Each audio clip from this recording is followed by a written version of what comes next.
Today on Gibbles and Bits, we're making manicotti.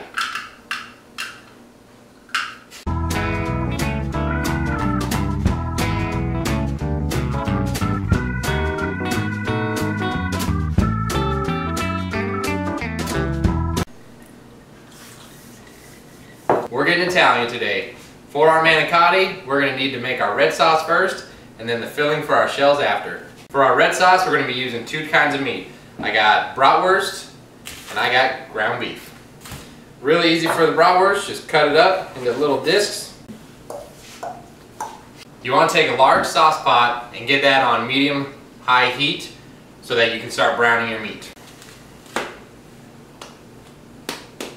Now you want to cook your ground beef first because you want to skim off that fat that renders out of your beef. And with all good hunks of beef, you got to warm it up before you can play with it. So throw it in your pot, hear that good sizzle, and ground up your beef. Garlic salt, because you know I love my garlic. I have black pepper.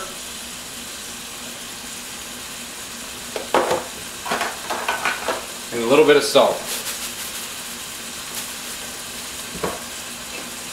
You mix that all together and continue browning your meat.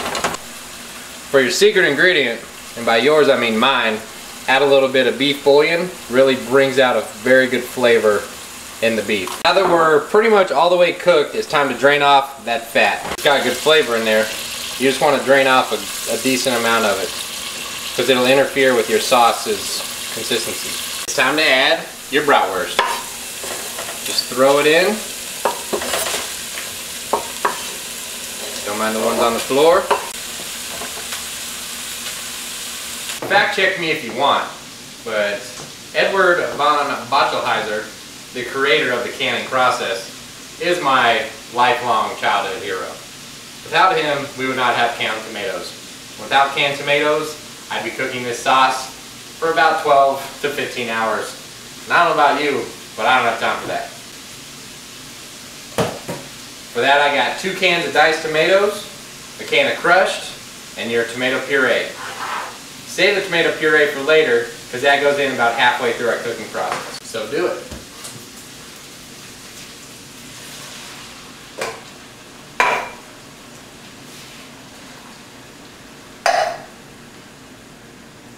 And after you get tomatoes,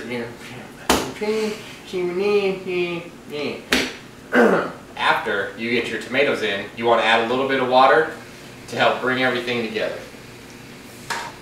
You want to turn your heat up to medium-high and bring that up to a simmer. As soon as it gets to a simmer, you want to bring it down to low and let it simmer for at least 2 hours.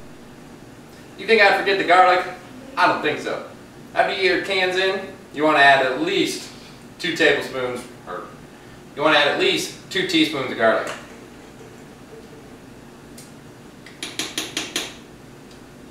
Final bit to our red sauce is the seasoning. You want to add 2 bay leaves, pinch and a half of thyme, and the same amount of basil. Just add that straight to your red sauce, stir to incorporate. Every good spaghetti sauce has 2 ingredients that you wouldn't think of. They have ketchup and they have sugar. So you want to add about 3 good squirts, and then 2 medium pinches of sugar. Doesn't seem like a lot, but all that will just make the world of difference in your sauce. It's been about 45 minutes. It's time to add our tomato paste. You want to add about a half a can. While we're waiting for our red sauce to finish, it's time to make the filling to our manicotti. For our filling, we're going to need 4 simple ingredients. Your main ingredient being ricotta cheese. You need mozzarella cheese, my best friend garlic, and baby spinach. So take your ricotta cheese and dump it in a bowl. Yeah. You want to add your mozzarella.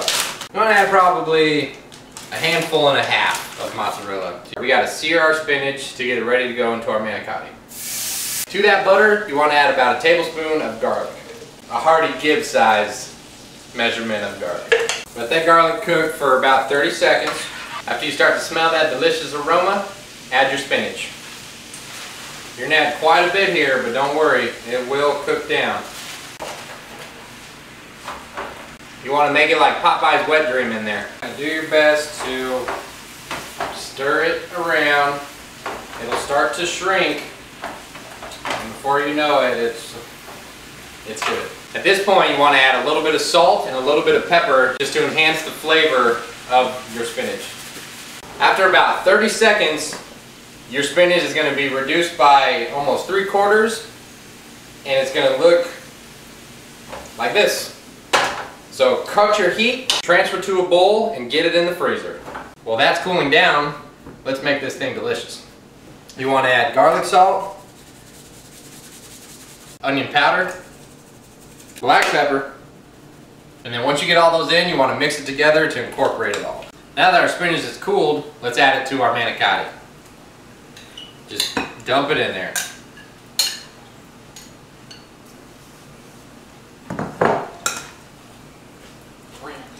And now that we got everything mixed up as much as Eminem at the MTV Awards, let's put it in the fridge and get our pasta cooked. That's all I have.